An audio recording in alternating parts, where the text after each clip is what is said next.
lagi yang diketuk Hamin 1 sama Pak Gubernur, yang dikeluarkan sama Pak Gubernur itu, sekolahan punya hak prerogatif sendiri. Berarti kan ada operator. Jadi jangan sampai bapak-bapak, ibu-ibu mau dibodohi oleh sekolahan.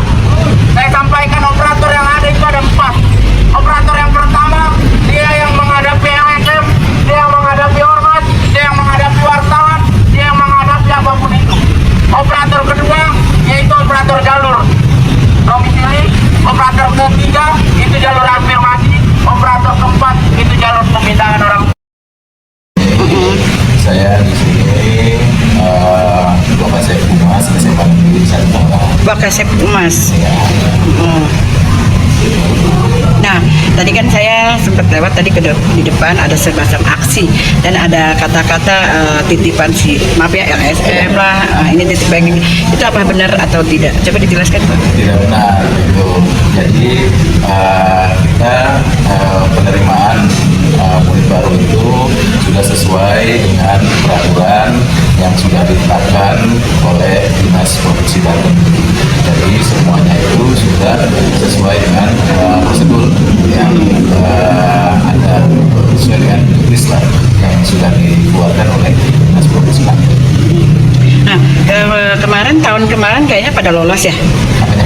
Ya untuk anak-anak ini kemarin kata infonya pada lolos, tahun ini tidak. Dan tadi juga ada aksi kan di depan itu.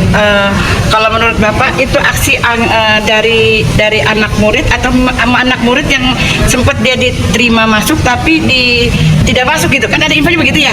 Dia sudah masuk nih dalam pengumumannya, ternyata dia tidak dimasukkan karena ada ya itu embel-embel belakangnya itu. Itu gimana Mas? Memang tadi aksi tadi kalau kita lihat itu dari perwakilan warga di Negeri itu memang khususnya jalur domisili ya. Memang ada beberapa jalur tapi yang tadi berdiri ke jalur domisili, dan di jalur domisili juga setelah kita lihat ada anak-anak Neglasari dari Kecamatan Neglasari itu kurang lebih sekitar 20-an gitu ya masuk ke sini ada.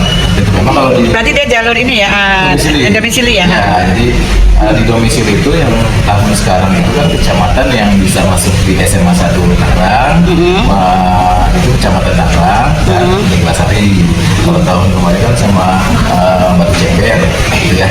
Nah, Pak Karawaci. Nah, sekarang itu ditetapkan oleh Dinas Provinsi Banten yang bisa masuk ke SMA 1 lewat jalur domisili itu kecamatan wilayah Kecamatan Tangerang dan Neglasari.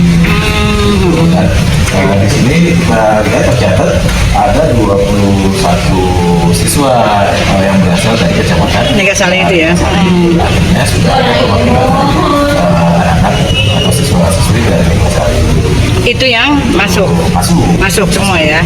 Berarti yang aksi itu berarti itu yang tidak masuk dong? Yang tidak masuk itu kemungkinan ya karena memang kan ada ketentuannya di jalur domisili ya kan. Memang tahun kemarin dengan tahun sekarang itu agak berbeda kebijakan dari pemerintah Provinsi Banten. Kalau tahun kemarin kan berdasarkan dengan jarak yang berdekat. Kalau tahun sekarang berdasarkan dengan rapor lalu jarak. Lapor ya, nilai. Mau tanya Mas, untuk penerimaan siswa baru di tahun 2025 ini kan harapan dari pihak SMK SMA Negeri, SMA 1. Ya aman, lancar, dan kita sesuai dengan prosedur dan sistem kan sudah diatur oleh Provinsi Banten ya, kita nggak bisa pakai, artinya dan tersistem itu disesuai dengan prosedur yang ada. Berarti untuk tahun ini berapa siswa yang akan diterima? Penerimaan siswa untuk seluruh tahun ini yang sudah diterima yang masuk itu 201. Untuk berapa kelas? 8 kelas ya. Oke. Jadi rumor di depan tadi aksi tadi itu hanya mungkin tanda kutip ada sebagian yang tidak diterima mungkin komplain ya di situ ya. Atau benar kata kutip ada di belakang layar itu LSM anggota dewan menitipkan sesuatu di sini. Alhamdulillah sih tahun-tahun sekarang tidak ada yang seperti itu. Oke. Jadi sekolah pun menerima nama-nama itu ya langsung diambil dari sistem Provinsi Banten. Jadi kemarin sistem online ya tesnya itu ya.